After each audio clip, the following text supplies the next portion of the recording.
വിളക്ക് കിടരുത്, വിളക്ക് കെട്ടാൽ കൈ പൂത്തും, കൈ കുത്തിയാൽ കക്കും, കെട്ടാൽ നക്കും, നക്കിയാൽ മുക്കും, കക്കുക മുക്കുക നക്കുക, ഇതുപോലെ പണിയാ.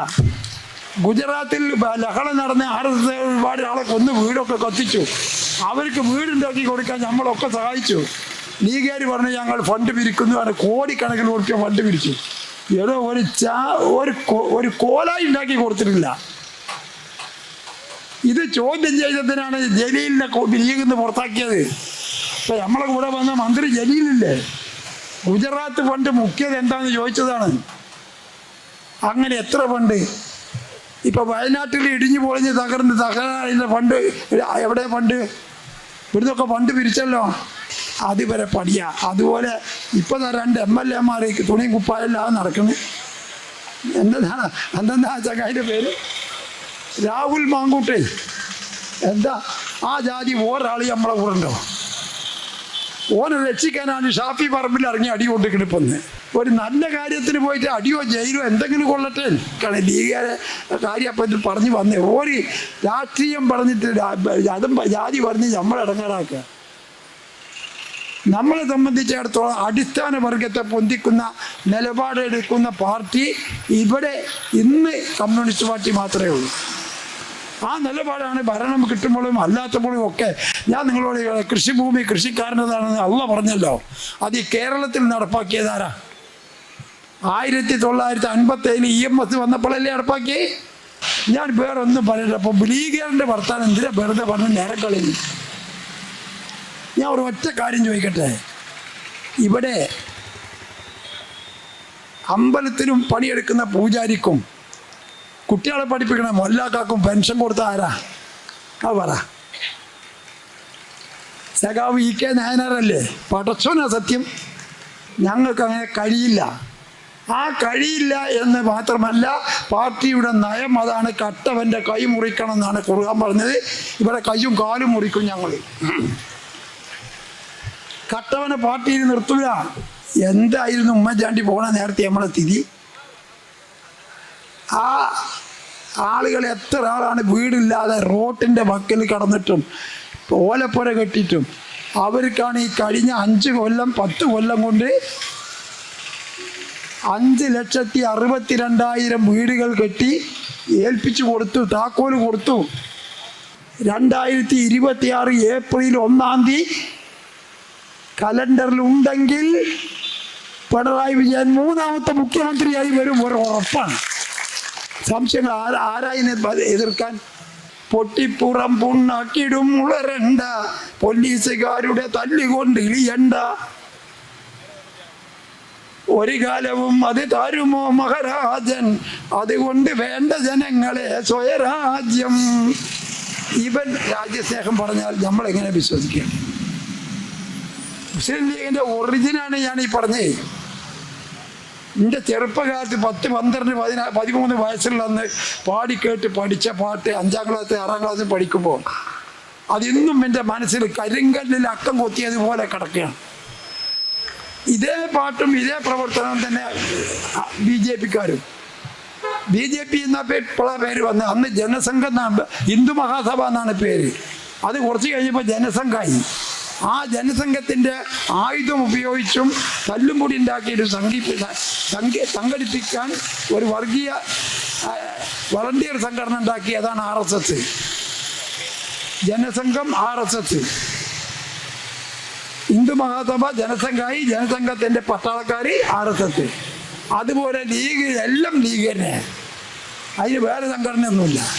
ഇത് രണ്ടും ബ്രിട്ടീഷുകാർ അവരുടെ വഴിക്കുണ്ടാക്കിയതാണ്. അങ്ങനെയാണ് ഇത് കാറ്റ് വന്ന് ഇതിനെതിരായിട്ട് പോരാടിയ മതേതര ജനാധിപത്യ ശക്തികളാണ് പിന്നീട് വളർന്നു വന്ന സ്വാതന്ത്ര്യ സമര സേനാനികൾ.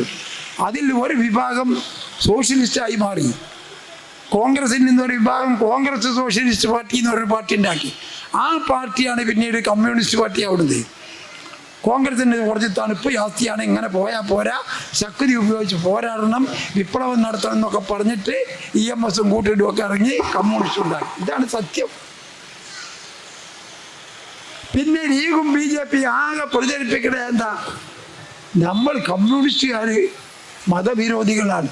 മതത്തിൻ്റെ വിരോധിയാണ്. ഞാൻ ഒരൊറ്റ കാര്യം ചോദിക്കട്ടെ, 75 കൊല്ലമായി ചൈനയിൽ കമ്മ്യൂണിസ്റ്റ് ഭരണം നടക്കുന്നത്. ഒരു നിസ്കാരപ്പള്ളി പൊളിച്ചോ? കമ്മ്യൂണിസ്റ്റ് ഭരണം വരാതെ മറ്റവൻ്റെ ഭരണം, കോൺഗ്രസിൻ്റെ ഭരണം വന്നപ്പോഴല്ലേ ബാബരി മസ്ജിദ് പൊളിച്ചേ? അല്ലേ? BJP-ക്കാരാണ് പൊളിച്ചതെങ്കിലും സഹായിച്ചു കൊടുത്തത് ഭരണം പട്ടാളം പോലീസുള്ള ഭരണം എതിര് നിന്നാ പള്ളി പൊളിക്കുമോ? ഇന്ത്യയിലാണ് ഉണ്ടായത്. 75 കൊല്ലം സോവിയറ്റ് റഷ്യയിൽ കമ്മ്യൂണിസ്റ്റുകാർ ഭരിച്ചു, പൊളിച്ചിട്ടില്ലല്ലോ. 35 കൊല്ലം ബംഗാളിൽ കമ്മ്യൂണിസ്റ്റ് പാർട്ടി ഭരണം നടത്തി ജ്യോതി ബസുവിൻ്റെ നേതൃത്വത്തിൽ. ആരെങ്കിലും നിസ്കരിക്കുമ്പോൾ ചീത്ത പറഞ്ഞാൽ കല്ലെടുത്ത് പറഞ്ഞാൽ പള്ളിക്ക് കേട് പറ്റിയോ? ഇന്ന് പഞ്ചാബിലും ഹരിയാനയിലും ഇന്നത്തെ സ്ഥിതി എന്താ? ഹിമാചൽ പ്രദേശത്ത് എത്ര പള്ളിയാണ് തകട്ടിച്ച് മറ്റേ ഇങ്ങനെ പൊളിക്കണ യന്ത്രമല്ലേ, അത് വെച്ചിട്ടാണ് പൊളിക്കണേ. അപ്പം ഈ കമ്മ്യൂണിസ്റ്റുകാരും കോൺഗ്രസ്സുകാരും ഞാൻ പറയാം അങ്ങനെ മതവിരോധികളൊന്നുമല്ല. കമ്മ്യൂണിസ്റ്റുകാരും മതവിരോധികളല്ല. അത് തീർത്ത് പറഞ്ഞു. ജാതി വിരുദ്ധവും മതേതരത്വ വിശ്വാസിയും. അതാ EMS എപ്പോഴും പറയാം, ജാതി വിരുദ്ധമാണ് നമ്മൾ. അത് മനുഷ്യന്മാരൊക്കെ ജാതി വിരുദ്ധമാണ്. മനുഷ്യന്മാരെ ജാതി തിരിക്കാൻ പറ്റുമോ? ജോലിൻ്റെ അടിസ്ഥാനത്തിലാണ് കുറച്ച് ജാതിൻ്റെ ആയത്. ആശാരി പണിയെടുക്കുന്ന ആൾ ആശാരി, മണ്ണുകൊണ്ട് പണിയെടുക്കുന്ന ആൾ മണ്ണാൻ, കത്തിയോട്ട് പണിയെടുക്കുന്ന ആൾ ബാർബർ, ഒസാൻ. അതൊക്കെ ജാതിയാന്ന് പറഞ്ഞ് കുറേ പ്രത്യേക ജാതിയാക്കാൻ പറ്റുമോ? ആ പണിയെടുക്കുന്നവരല്ലേ. അതുപോലെ ഇവിടെ പല ജാതി ആളുകളും കണക്കനും പാണനും പറയാനും ഒക്കെ വന്നു. ആ ജാതി വിരുദ്ധമാണ് കമ്മ്യൂണിസ്റ്റുകാർ. മതവിരുദ്ധമല്ല. മതേതരത്വം എന്ന് പറഞ്ഞാൽ എല്ലാ മതങ്ങളെയും ഒരുപോലെ കാണുകയും ഒരു മതത്തിനും രാഷ്ട്രീയ അധികാരത്തിൽ ശക്തി ഇല്ലാതിരിക്കുകയും ചെയ്യണം. ഇത്രേ കമ്മ്യൂണിസ്റ്റുകാർ പറഞ്ഞിട്ടുള്ളൂ. എക്കാലത്തും അത് തന്നെ. ഞാൻ ഒരൊറ്റ കാര്യം ചോദിക്കട്ടെ, ഞാൻ കമ്മ്യൂണിസ്റ്റിൽ ഇപ്പോൾ ചെറുപ്പകാലത്തിൽ കമ്മ്യൂണിസ്റ്റ് ആയിരുന്നു. പിന്നെ കുറേ കാലം കോൺഗ്രസ് ആയിട്ട് നടന്നു പോയ കുടുംബപരമായ ചില കാരണങ്ങളായി. അവസാനം നല്ലൊരു ചാൻസ് കിട്ടി, സൗകര്യം കിട്ടിയപ്പോൾ തിരിച്ചു വന്നു. തിരിച്ചു വന്നിട്ട് ഇന്ന് 45 കൊല്ലമായി. 45 കൊല്ലമായി കമ്മ്യൂണിസ്റ്റ് പാർട്ടിയിൽ. കയറി വന്ന ഉടനെ തന്നെ MLA ആക്കി നിലമ്പൂരിൽ ജയിപ്പിച്ചിട്ട് രണ്ടാമത് രീതിയിൽ നിൽക്കണം, തക്കതിയായിട്ട് പണിയെടുത്തോ ഞങ്ങൾ അന്ന് നോക്കുമെന്ന് പറഞ്ഞ് അവിടെ തന്നെ നിന്നു. അപ്പോൾ ഞാൻ പറഞ്ഞു കൊടുത്ത് ഇനി നിലമ്പൂർ പോയാൽ അന്ന് സഹായിച്ച പോലെ കിട്ടിയില്ല എന്ന് വരുന്നതാണ്. അപ്പോൾ ഉറച്ച സീറ്റ് വന്ന് കോഴിക്കോട് ബേപ്പൂർ നിർത്തി. ജയിച്ച് എന്നപ്പോൾ മന്ത്രിയാക്കി. മാത്രമല്ല അതിൻ്റെ ഇടയ്ക്ക് 2 കൊല്ലം കഴിഞ്ഞ ഉടനെ പാർട്ടിയിൽ മെമ്പർഷിപ്പ് എടുക്കാൻ പറഞ്ഞ് ഞാൻ മെമ്പറായി. കമ്മ്യൂണിസ്റ്റ് പാർട്ടിയിൽ ഏരിയ കമ്മിറ്റി മെമ്പറായി, ജില്ലാ കമ്മിറ്റി മെമ്പറായി, മലപ്പുറം ജില്ലാ സെക്രട്ടേറിയറ്റ് മെമ്പറായിരിക്കുമ്പോഴാണ് മന്ത്രിയായത്. ആ മന്ത്രിസ്ഥാനം ഉപയോഗിച്ചുകൊണ്ടാണ് 87-ൽ മന്ത്രിയായപ്പോൾ 88-ൽ ഞാൻ സൗദി അറേബ്യയിൽ പോയി ഹജ്ജിന് പോയത്. മന്ത്രി ആയിക്കൊണ്ട് ഞാനും എൻ്റെ ഭാര്യ ഹജ്ജ് ചെയ്തു പോയിരുന്നു. എന്നെപ്പോൾ അംസാജിന്ന് വിളിക്കാത്ത നിങ്ങളെ കുറ്റം എന്നല്ലാതെ ഇപ്പം ഞാനൊന്നും പറയുന്നില്ല. അംസാജിന്ന് വിളിച്ചോളി, ഒരു വിരോധമല്ല. 88-ൽ ഹജ്ജ് ചെയ്ത് മടങ്ങി വന്നു. ഞാൻ ചോദിക്കട്ടെ, അംസാക്ക് എന്തിനാ ഹജ്ജ് ചെയ്തത് എന്ന് കമ്മ്യൂണിസ്റ്റ് നേതാക്കളോട് ചോദിച്ചോ? ചോദിച്ചിട്ടില്ലല്ലോ. കമ്മ്യൂണിസ്റ്റ് മതവിരുദ്ധമാണെങ്കിൽ കമ്മ്യൂണിസ്റ്റ് ചേർന്ന് ഹജ്ജിന് പോയത് എന്തുകൊണ്ടെന്ന് ചോദിക്കണ്ടേ? അപ്പം ഇതൊന്നും പറഞ്ഞ് നടക്കണേന് ഒരു കണക്കുണ്ട്. അതിനുശേഷം ഞാൻ മന്ത്രിയായി, MLA ആയി, MP പലതുമായി. ഈ കഴിഞ്ഞ കാലത്തിനിടയ്ക്കിൽ 12 പ്രാവശ്യം ഞാൻ ഉംറ കഴിച്ചിട്ടുണ്ട്. 12 പ്രാവശ്യം. ഈ 2020-ൽ വഖഫ് ബോർഡ് ചെയർമാനായിട്ട് ഓർഡറാക്കിയപ്പോൾ ഞാൻ മക്കത്താണ്. അതിൻ്റെ അടിസ്ഥാനത്തിൽ ഒരു ഉംറയും കൂടി കഴിച്ചിട്ടാണ് വന്നത്. ഈ ഉംറയ്ക്ക് പോകുന്ന പല ഘട്ടത്തിലും ഞാൻ പോകുന്ന കൂട്ടത്തിൽ പിണറായി വിജയൻ്റെ കൂടെ പോയിരുന്നത്. പല കാര്യത്തിലും പോകുമ്പോൾ പറയും ഞാൻ അങ്ങനെ പോയി വരട്ടെ, ആയിക്കോട്ടെ അതിൽ പോയി വരും. എന്നാൽ ഈ ഉംറ ചെയ്യാൻ പാടില്ല എന്ന് പിണറായി പറയണ്ടേ? കമ്മ്യൂണിസ്റ്റുകാർ ഒരു കുറ്റം ഇവിടെ പറയാൻ നിവൃത്തിയില്ല. കമ്മ്യൂണിസ്റ്റുകാർ പറയുന്ന കാര്യങ്ങൾ എതിർക്കാൻ ലീഗുകാരനോ BJP-ക്കാരനോ കഴിയില്ല. അതുകൊണ്ട് നമുക്ക് മതം തന്നെ ഇല്ല എന്ന് പറഞ്ഞാൽ അത് പറഞ്ഞ് എതിർക്കാനോ? ഇതാണ് സത്യം. കമ്മ്യൂണിസ്റ്റുകാരെ ലീഗുകാർ പറയുന്നത് അല്ല, കമ്മ്യൂണിസ്റ്റുകാർ പറഞ്ഞാൽ എന്താ എതിർക്കാൻ കഴിയാത്തതെന്ന് അറിയോ? സർവ്വലോക തൊഴിലാളി സർവാധിപത്യം എന്ന് പറയുന്നതാണ് കമ്മ്യൂണിസ്റ്റുകാരുടെ ലക്ഷ്യം. അധ്വാനിക്കുന്ന തൊഴിലാളിൻ്റെതാണ് രാജ്യത്തെ സമ്പത്ത്. അധികാരം അവന് കൊടുക്കണം, അവൻ അധികാരത്തിൽ വരണം. അത് തന്നെയാണ് ഇസ്ലാമും ഹിന്ദു ഒക്കെ പറഞ്ഞത്. നിങ്ങൾ കേട്ടിട്ടുണ്ടോ?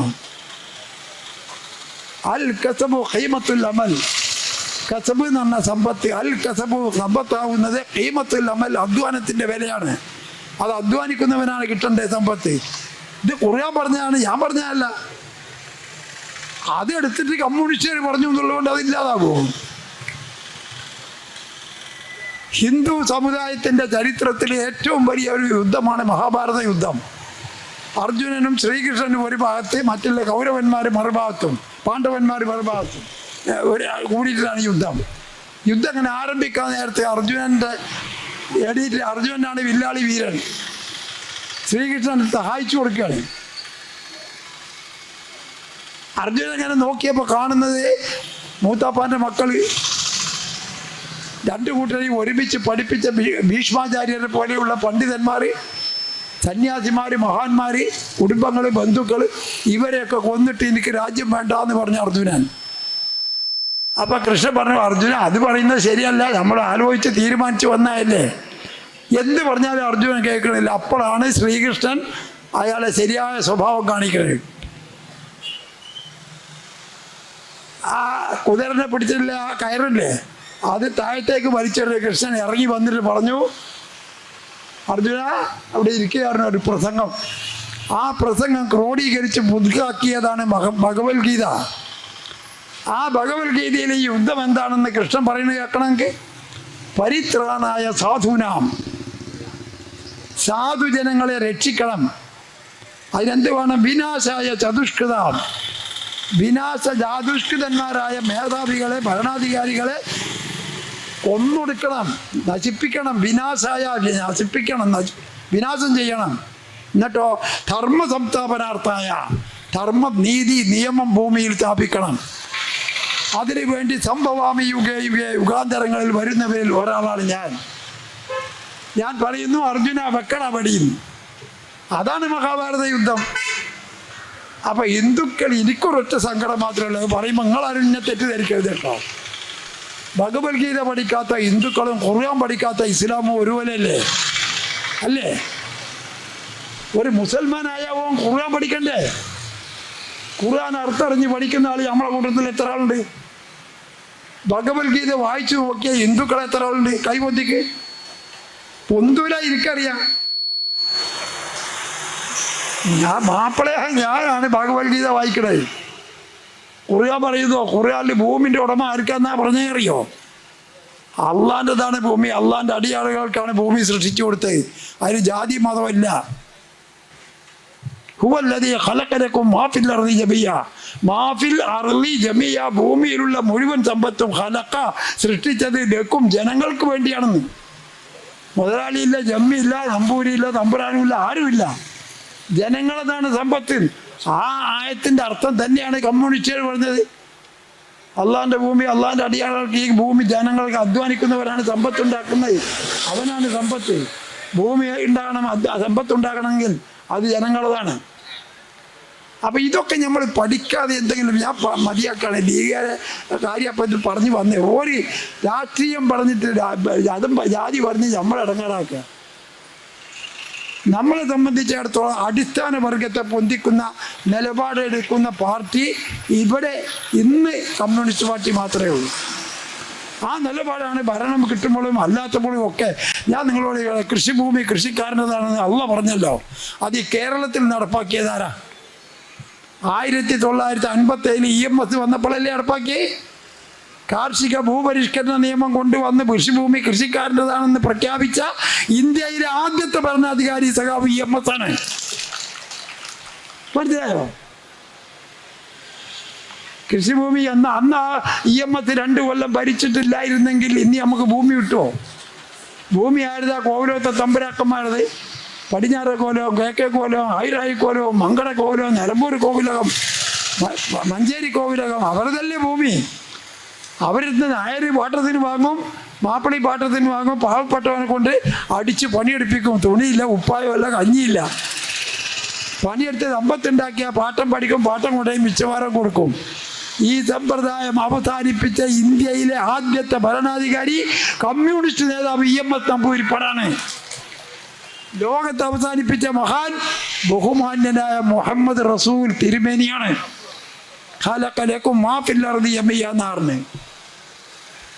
അന്ന് ഖുറൈശി ഗോത്രതൽപന്മാരുടെ മേധാവിത്വം പറഞ്ഞ അടിച്ച് പൊളിച്ച് മക്കം ഫത്തയാക്കുക എന്നാണ് പറഞ്ഞത്.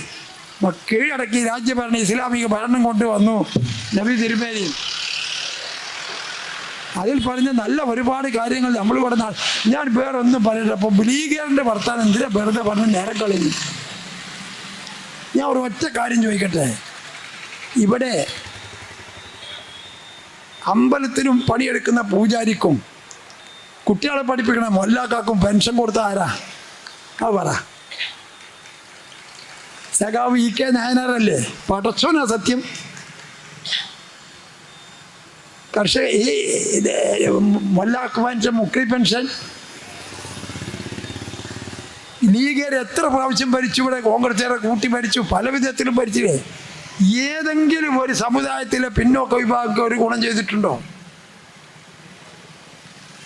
ഇവിടെ ഇന്ത്യയിൽ നിന്ന് ഏറ്റവും അധികം ഹജ്ജിന് പോകുന്ന വിഭാഗമാണ് ഈ കേരളം. ഹജ്ജിന് പോകുന്നവർക്ക് ഇരുന്ന് ചായ കുടിക്കാനും ഒരു ദിവസം കിടക്കാനും ഒരു വീടുണ്ടാക്കി കൊടുത്തോ?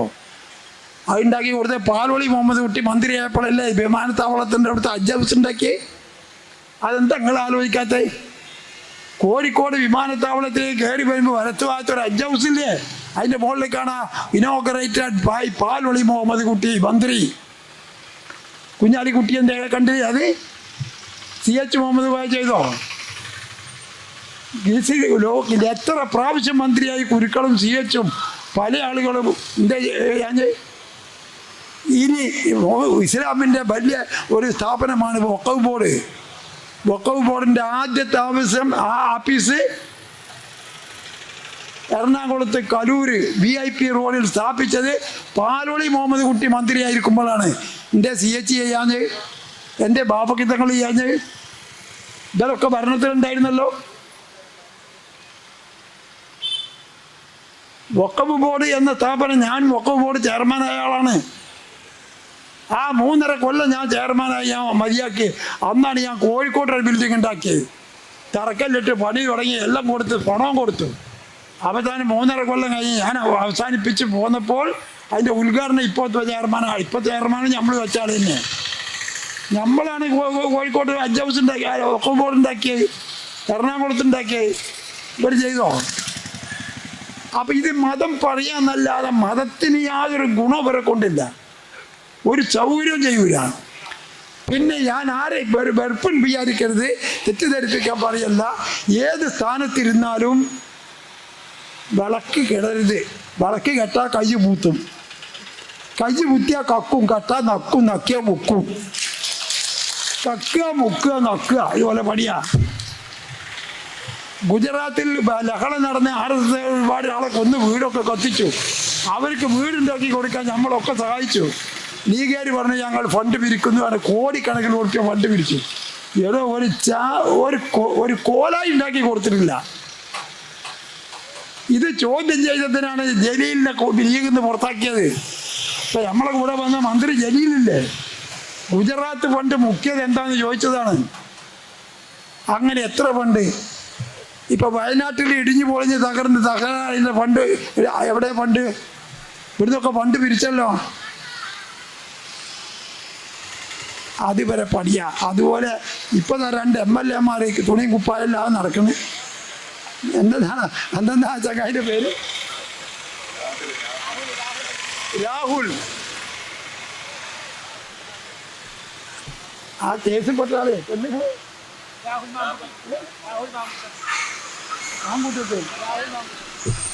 രാഹുൽ മാങ്കൂട്ടെ. എന്താ ആ ജാതി ഒരാൾ നമ്മളെ കൂടെ ഉണ്ടോ? ഓനെ രക്ഷിക്കാനാണ് ഷാഫി പറമ്പിൽ ഇറങ്ങി അടി കൊണ്ടിരിക്കണിപ്പൊന്ന്. ഒരു നല്ല കാര്യത്തിന് പോയിട്ട് അടിയോ ജയിലോ എന്തെങ്കിലും കൊള്ളട്ടെ. കുഞ്ഞാലിക്കുട്ടി ചെയ്തിൻ്റെ കിടക്ക് നേരെ പൊളിക്കോളം പറഞ്ഞാൽ തീരുമോ? നേരെ പൊളിക്കോളം പറയില്ല, തീരൂല. അതിൽ ഒരുപാട് കഥ ഉണ്ട്. ഞാനപ്പം ഇന്ന് എൻ്റെ മനസ്സിൽ എൻ്റെ ഈ പ്രായം വെച്ചിട്ട് ഞാനതൊന്നും ഇപ്പം പറയില്ല. നിങ്ങളൊക്കെ അന്വേഷിച്ചാൽ മതി. ഞങ്ങൾക്ക് നിങ്ങളോട് ചോദിക്കാൻ 2 തവണ മന്ത്രിയായി പാലോളി മുഹമ്മദ് കുട്ടി, 10-20 കൊല്ലം 18 കൊല്ലം MLA ആയി, പാർട്ടിയിൽ ഉന്നത സ്ഥാനം വരെ എത്തി. എന്തെങ്കിലും ഒരു ചായ ആരാളുടെ അനാവശ്യമായിട്ട് കുടിച്ചു എന്ന് പറയുമോ? 20 കൊല്ലം MLA ആയി ഞാൻ, 2 പ്രാവശ്യം മന്ത്രിയായി, 1 പ്രാവശ്യം MP ആയി, പ്രവാസി ക്ഷേമ ബോർഡിൻ്റെ ചെയർമാനായി, വഖഫ് ബോർഡിൻ്റെ ചെയർമാനായി, പബ്ലിക് അണ്ടർടേക്കിംഗ് കമ്മിറ്റിയുടെ ചെയർമാനായി. ഈ സ്ഥാനത്തൊക്കെ ഇരുന്ന ഞാൻ ഇപ്പോഴും നിങ്ങളെ കൂടെ നടക്കല്ലേ, കയ്യും കാലും ആയിട്ട് പണിക്കര മോനെ അറിഞ്ഞാണ്ട്. നമ്മൾ നിങ്ങളെ കൂടെ ഇല്ല, നിങ്ങൾ പറയൂ ഞങ്ങൾ എന്തെങ്കിലും ചെയ്തോന്ന്. ഞങ്ങൾക്ക് അങ്ങനെ കഴിയില്ല. ആ കഴിയില്ല എന്ന് മാത്രമല്ല, പാർട്ടിയുടെ നയം അതാണ്, കട്ടവൻ്റെ കൈ മുറിക്കണം എന്നാണ് ഖുർആൻ പറഞ്ഞത്. ഇവിടെ കയ്യും കാലും മുറിക്കും ഞങ്ങൾ. കട്ടവനെ പാർട്ടിയിൽ നിർത്തൂല. ഇതാണ് ഇപ്പോൾ 5 കൊല്ലം കിട്ടിയ ഭരണം 10 കൊല്ലമായി. 10 കൊല്ലം പൂർത്തിയായി, 15 കൊല്ലത്തിലേക്ക് കഴിഞ്ഞ് ചോദിക്കണേ എങ്ങനെ ഈ 2ാം ഭരണം കിട്ടിയത്? 2016 ഉമ്മൻചാണ്ടിയുടെ ഭരണം അവസാനിപ്പിച്ച് നമ്മൾ വരുന്ന സമയത്ത് സ്ഥിതി കേൾക്കണം. നിങ്ങൾക്ക് ഞാൻ ചുരുക്കിയേ പറയുള്ളൂ. പൊതുവിദ്യാലയങ്ങൾ മുഴുവൻ കെട്ടിടം തകർന്നൊലിച്ച്, ചോർന്നൊലിച്ച് തകരുക. ഭക്ഷണം, കുട്ടികൾക്ക് ഉച്ചഭക്ഷണമില്ല, പഠിപ്പിക്കാൻ അധ്യാപകരില്ല, മാത്രമല്ല സമയത്തിന് പുസ്തകം കിട്ടൂല. ഇതൊക്കെ സഹിച്ചിട്ട് അങ്ങനത്തെ പുസ്തക ആഫീസുകൾ, ഞാൻ MLA, അവർ ഭരണത്തിലാണ്. അപ്പോൾ ഉമ്മൻചാണ്ടി തീരുമാനിച്ച അങ്ങനത്തെ സ്കൂളുകൾ പൂട്ടിക്കളയണമെന്നാണ്. 100 കണക്കിന് സ്കൂളുകൾ പൂട്ടി, ഗവൺമെൻറ് സ്കൂളുകൾ. അതിൽ പൂട്ടാൻ പോകുന്ന ഒരു സ്കൂളാണ് മഞ്ചേരി ബോയ്സ് ഹൈസ്കൂൾ. ആ സമയത്താണ് എൻ്റെ മകനെ ഞാൻ അവിടുന്ന് ഇരുത്തിട്ട് അങ്ങാടിപ്പുറത്തിന് അടുത്ത ജമാഅത്തേറെ സ്കൂളില്ലേ അവിടെ കൊണ്ടുവന്ന് ചേർത്തു. അത് അവിടുന്ന് പാസ്സായിട്ടാണ് കോളേജിൽ വെച്ച്. ഗവൺമെൻറ് സ്കൂളുകൾ പൂട്ടുക. അവിടെയാണ് പിണറായി വിജയൻ വന്ന ഉടനെ പറഞ്ഞത്, പൊതുവിദ്യാലയങ്ങൾ അന്താരാഷ്ട്ര നിലവാരത്തിൽ ഉയർത്തും, സാങ്കേതിക വിദ്യ അവിടെ പഠിപ്പിക്കാൻ സമ്പ്രദായമുണ്ടാക്കും, ഉച്ചക്കഞ്ഞി കൃത്യമായിട്ട് ഭക്ഷണം കൊടുക്കും. കഞ്ഞിയൊക്കെ പോയിപ്പോൾ ഇപ്പം നല്ല ഉരുട്ടി മുണുകല്ലേ. മാത്രമല്ല ജൂൺ 1-ാം തീയതി സ്കൂൾ തുറക്കുന്നതിന് ഒരാഴ്ച മുമ്പ് എല്ലാ സ്കൂളുകളിലും പുസ്തകം എത്തുന്നില്ലേ? നിങ്ങൾക്ക് ആർക്കെങ്കിലും കംപ്ലൈൻറ്റ് ഉണ്ടെങ്കിൽ പറ, ഞാൻ കൊടുത്തരാം. ജൂൺ 1-ാം തീയതിക്ക് ഒരാഴ്ച മുമ്പ് കുട്ടികൾക്ക് സ്കൂളിൽ പുസ്തകം കിട്ടി. പണ്ട് അങ്ങനെയല്ല, അരക്കൊല്ല പരീക്ഷ കഴിഞ്ഞിട്ടാണ് ബുക്ക് കിട്ടുക. ബുക്ക് വായിക്കാതെ കുട്ടികൾ പരീക്ഷ എഴുതാൻ എന്താണ് തോറ്റ് പാളീസാണ്. സർക്കാർ സ്കൂളിൽ അധ്യാപകർ വെച്ച് ചോർന്നൊലിക്കുന്ന കെട്ടിടമൊക്കെ മാറ്റി ഏതെങ്കിലും ഒരു കെട്ടിടം ചൂണ്ടിക്കാണിക്കാൻ നിങ്ങൾക്ക് സാധിക്കുമോ? സർക്കാരിൻ്റെ സ്കൂൾ പൊട്ടിപ്പൊളിഞ്ഞത്. പിണറായി വിജയൻ ഇതൊക്കെ ചെയ്തിട്ടാണ് ജനങ്ങൾ അംഗീകാരം നേടിയത്. അല്ല ജാതി പറഞ്ഞും മതം പറഞ്ഞും മുസ്ലിം വിരോധം പറഞ്ഞും ഹിന്ദു വിരോധം പറഞ്ഞിട്ട് വോട്ട് കിട്ടൂല. ജനങ്ങളുടെ പ്രശ്നങ്ങൾ കാണണം. അതുപോലെ തന്നെ എന്തായിരുന്നു ഉമ്മൻചാണ്ടി പോണ നേരത്തെ നമ്മളെ സ്ഥിതി? ആ ആളുകൾ എത്ര ആളാണ് വീടില്ലാതെ റോട്ടിൻ്റെ വക്കിൽ കടന്നിട്ടും ഓലപ്പുര കെട്ടിയിട്ടും. അവർക്കാണ് ഈ കഴിഞ്ഞ 5 കൊല്ലം 10 കൊല്ലം കൊണ്ട്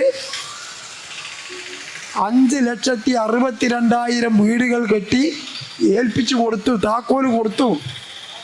5,62,000 വീടുകൾ. അതുപോലെ ആദ്യം മലയിൽ പാർക്കുന്നവരും അതിൻ്റെ താഴെ പാർക്കുന്നവരും ആ ജനവിഭാഗത്തിന് ഭൂമിയില്ല, പട്ടയമില്ല, ഒന്നുമില്ല. ആ ഓലപ്പുര പൊളിച്ച് പോരുന്നാൽ പുറത്ത് പോകണം. അവർക്കാണ് 4.5 ലക്ഷം ആളുകൾക്ക് വീട് വെക്കുന്ന സ്ഥലത്ത് പട്ടയവും കൊടുത്ത് അധികാരി ഉടമസ്ഥരാക്കി വീട് കെട്ടിക്കൊടുത്ത്. പിണറായി വിജയന് വോട്ട് കിട്ടി നമ്മൾ അസൂയപ്പെട്ടിട്ട് എന്താ കാര്യം?